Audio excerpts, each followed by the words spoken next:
नमस्कार। आज हमारे पास एक ऐसा स्रोत है जो हमें जिंदगी को देखने का एक, आप कह सकते हैं, बिल्कुल अलग नजरिया दे सकता है। ये एक लेखक की करीब 3 साल की गहरी खोज का नतीजा है। इसमें उन्होंने बहुत सारे लोगों की कहानियां और, जैसा वो बताते हैं, कुछ गैर भौतिक सत्ताओं से मिली सीखों को भी जमा किया है। हाँ, ये गैर भौतिक सत्ताओं वाली बात काफी अनोखी है। बिल्कुल। तो आज हम इसी में थोड़ा गहराई से उतरेंगे। हम्म, ये समझने की कोशिश करेंगे कि जीवन की जो मुश्किलें हैं, जो चुनौतियां आती हैं, हम्म, क्या उनके पीछे कोई गहरा मतलब, कोई मकसद हो सकता है। हम्म। और खासकर ये एक चौंकाने वाला विचार कि शायद हम जन्म लेने से पहले ही अपने जीवन के मुश्किल अनुभव खुद चुनते हैं। और देखिए, इस पूरी सोच की जो बुनियाद है, जैसा स्रोत बार बार कहता है, वो एक बहुत ही सरल लेकिन बहुत गहरी बात पर टिकी है क्या है वो? कि हम सिर्फ ये शरीर नहीं है, ये हाड़ मांस का ढांचा। हम इससे कहीं ज्यादा हैं।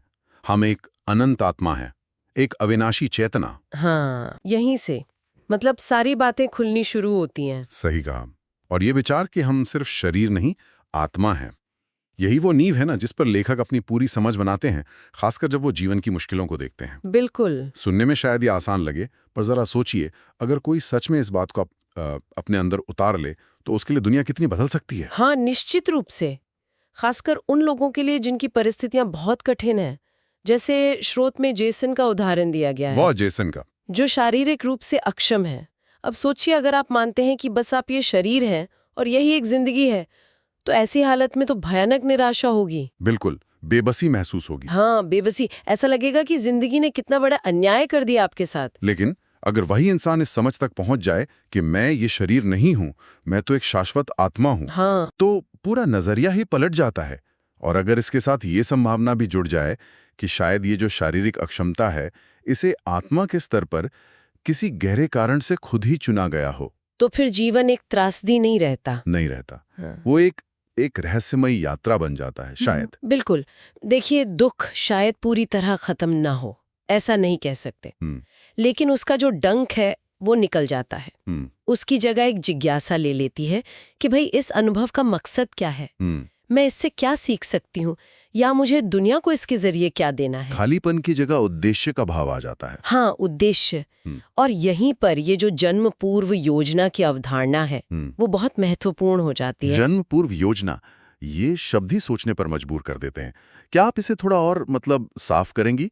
इसका ठीक ठीक मतलब क्या है? हाँ, तो इसका मूल विचार ये है कि क्या हम इस दुनिया में, इस भौतिक शरीर में जन्म लेने से पहले हम्म, अपनी आत्मा के स्तर पर अपने जीवन की कुछ खास चुनौतियां, कुछ परिस्थितियां या रिश्ते, क्या हम उन्हें खुद चुनते हैं? खुद चुनते हैं। हाँ। स्रोत इसी संभावना को बहुत गंभीरता से सामने रखता है और कहता है कि शायद ये चुनाव हमारी आत्मा के विकास के लिए होते हैं। विकास के लिए। हाँ, कुछ खास सबक सीखने के लिए, या फिर दुनिया में कोई खास गुण या कोई खास ऊर्जा लाने के लिए। ये तो बहुत ही क्रांतिकारी सोच है, क्योंकि हमारी आम समझ तो यही है ना कि अच्छी चीजें किस्मत से मिलती हैं या मेहनत से, सही बात है। और बुरी चीजें वो तो दुर्भाग्य हैं या किसी और की गलती का नतीजा है। बिल्कुल। ये विचार कि हमने अपना दुख, अपनी पीड़ा खुद चुनी हो, ये मानना आसान नहीं है। मतलब कोई जानबूझकर दुख क्यों चुनेगा, कठिनाई क्यों चुनेगा? ये सवाल तो सबसे पहले आता है मन में। बिल्कुल जायज सवाल है, और स्रोत इसका जवाब भी देता है। वो कहता है कि आत्मा के नजरिए से देखिए, जिसे हम यहाँ दुख या कठिनाई कहते हैं ना, हाँ, वो असल में विकास के सबसे ताकतवर अवसर हो सकते हैं। अवसर। हाँ, अवसर। जैसे सोना आग में तपकर ही कुंदन बनता है ना, हाँ, बिल्कुल। वैसे ही आत्मा भी चुनौतियों की भट्टी में तपकर ही अपने असली स्वरूप को पहचानती है, मजबूत होती है। तो जन्म पूर्व योजना का मकसद सजा देना नहीं है। सजा देना नहीं, बिल्कुल नहीं। मकसद है सीखना, विकसित होना।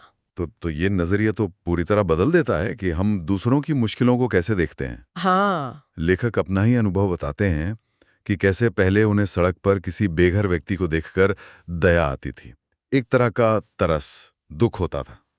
लेकिन इस जन्म पूर्व योजना के विचार को समझने के बाद वो कहते हैं कि अब उन्हें ऐसे लोगों के प्रति एक गहरा सम्मान महसूस होता है। सम्मान, दया की जगह सम्मान। हाँ, ये बहुत बड़ा बदलाव है। बिल्कुल, क्योंकि अब सवाल बदल जाते हैं ना। बिल्कुल। पहले मन में आता था बेचारा, देखो कितनी बुरी किस्मत है। हाँ, अब शायद मन में आए, ये साहसी आत्मा, इसने इस अनुभव को क्यों चुना होगा, क्या सीखने के लिए, या शायद दुनिया को कुछ सिखाने के लिए।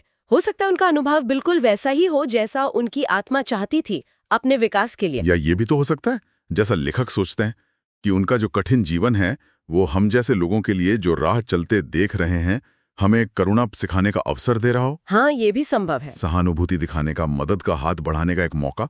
इस तरह अनजाने में ही वो हमारी आत्मा के विकास में भी मदद कर रहे हैं। बिल्कुल, ये वाकई सोचने पर मजबूर करता है कि जैसा दिखता है वैसा होता नहीं है अक्सर। हाँ, जैसा दिखता है वैसा बहुत कम होता है। हर स्थिति के पीछे कई परतें हो सकती हैं। और स्रोत में इसकी कुछ बहुत ठोस उदाहरण भी दिए गए हैं जो दिखाते हैं कि ये जो नियोजित चुनौतियां हैं, ये कैसे काम करती हैं और उनका उद्देश्य सिर्फ व्यक्तिगत नहीं होता बल्कि व्यापक भी हो सकता है। अच्छा, जैसे जॉन का मामला लीजिए। स्रोत बताता है कि उन्होंने एड्स जैसी गंभीर बीमारी का अनुभव चुना। क्यों? ताकि उनके आसपास के लोग और समाज भी सहनशीलता सीख सकें, स्वीकृति सीख सकें, बिना शर्त का प्यार सीख सकें। मतलब उनकी अपनी इतनी गहरी पीड़ा वो दूसरों के लिए एक शिक्षक बन गई। ये तो कमाल का विचार है। क्या और भी ऐसे उदाहरण हैं? हाँ, कई हैं। पैट का उदाहरण है, जिन्होंने शराब की लत से जूझने का अनुभव चुना। शराब की लत? क्यों? ताकि वो उस आध्यात्मिकता को फिर से खोज सकें जिसे वो कहीं खो चुकी थीं। उनकी ये जो लड़ाई थी वो उन्हें वापस अपनी आत्मा से जोड़ने का जरिया बनी। स्रोत में शेरिन के अनुभव से प्रेरित होकर लेखक एक और गहरा सवाल उठाते हैं जो दिल को छू जाता है। वो क्या सवाल है? सवाल ये है कि क्या ऐसा मुमकिन है कि किसी माँ बाप और उनके बच्चे ने मिलकर नशे की लत जैसी दर्दनाक चुनौती को चुना हो? मिलकर चुना हो? हाँ, और इसका मकसद क्या हो सकता है? शायद दुनिया को ये दिखाना कि सच्चा, अटूट, बिना शर्त का प्यार कैसा होता है, जो हर मुश्किल के बावजूद बना रहता है। वाह! तो ये दिखाता है कि चुनौतियां कितनी जटिल हो सकती हैं, कितनी बहुस्तरीय, और उनका असर सिर्फ उस व्यक्ति तक सीमित नहीं रहता जो उन्हें झेल रहा है। ये विचार तो व्यक्तिगत संघर्ष को एक बिल्कुल नए, बड़े कैनवस पर रख देता है। ऐसा लगता है जैसे हम सब एक दूसरे से जुड़े हुए हैं, अदृश्य धागों से। हाँ, और एक की चुनौती दूसरे के लिए सीखने का अवसर बन सकती है। बिल्कुल। और यहीं से वो दैवीय व्यवस्था और जीवन की पूर्णता का विचार जुड़ता है। दैवीय व्यवस्था? हाँ, जब आप घटनाओं को इस नजरिए से देखना शुरू करते हैं तो संयोग जैसी कोई चीज नहीं रह जाती। हाँ, लेखक भी इसी नतीजे पे पहुंचते हैं। वो कहते हैं कि उनका विश्वास पक्का हो गया है कि हर चीज, एक पेड़ से गिरता पत्ता हो, हवा में हिलती घास की पत्ती, जीवन की छोटी बड़ी हर घटना, सब एक बड़ी दिव्य योजना का हिस्सा है। कुछ भी अचानक या बिना मतलब के नहीं हो रहा। ये एक तरह का भरोसा देता है।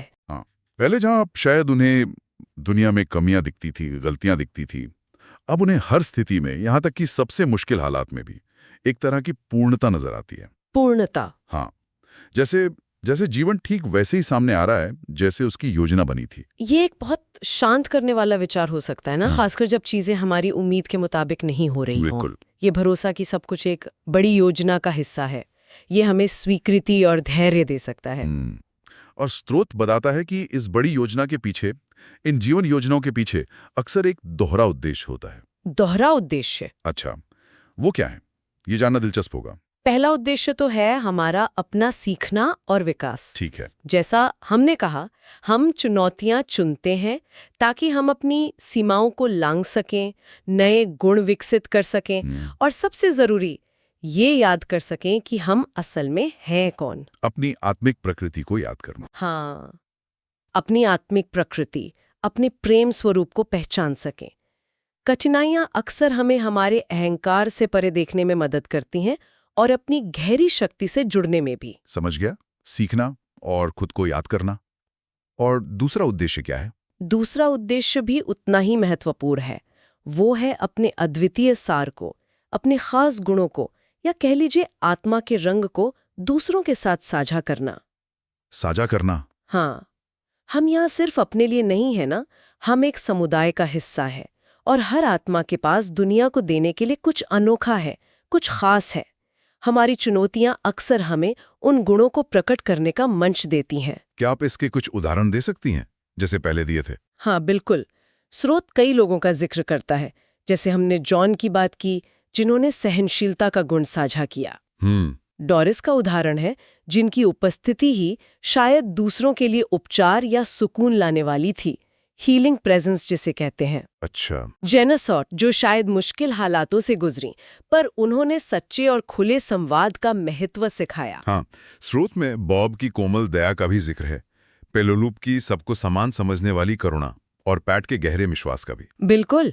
और शारन, जिनका अटूट प्रेम हमने पहले ही देखा। वैलेरी, जो शायद किसी प्रियजन को खोने के अनुभव से गुजरी, पर उन्होंने दिखाया कि प्रेम शाश्वत है, मृत्यु से परे है।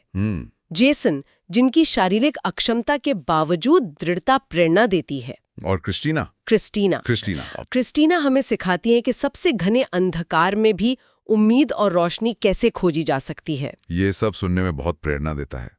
स्रोत इन सभी लोगों को साहसी आत्माएं कहता है। हाँ, ये शब्द उनके संघर्षों को और उनके योगदान को एक गरिमा देते हैं। हाँ, ये उन्हें पीड़ित की तरह नहीं देखता, ये उन्हें योद्धा की तरह देखता है। योद्धा, साहसी आत्माएं जो यहाँ अपने प्रेम स्वरूप को पूरी तरह से जीने और दुनिया के साथ साझा करने आए हैं, चाहे रास्ता कितना भी कठिन क्यों ना हो। और क्रिस्टीना की बात चली है तो स्रोत का जो अंत है वो उन्हीं के एक अनुभव से होता है, जो बहुत ही मार्मिक है और शक्तिशाली भी। हाँ, वो हिस्सा वाकई छू जाता है। उपसंहार में बताया गया है कि एक विस्फोट जिसने क्रिस्टीना का जीवन हमेशा के लिए बदल दिया था, उसके 25 साल बाद वो उसी जगह लौटती हैं, उसी कैंपस में। उस दृश्य की कल्पना करना भी रोंगटे खड़े कर देता है। एक गर्म दिन, हवा में संतरे के फूलों की भीनी भीनी खुशबू, छात्र अपनी रोजमर्रा की जिंदगी में व्यस्त हैं, कोई लॉन में बैठा पढ़ रहा है, कोई दोस्तों से बातें कर रहा है, बिल्कुल सामान्य माहौल। क्रिस्टीना उस इमारत में वापस जाती हैं जहां कभी काम करती थीं।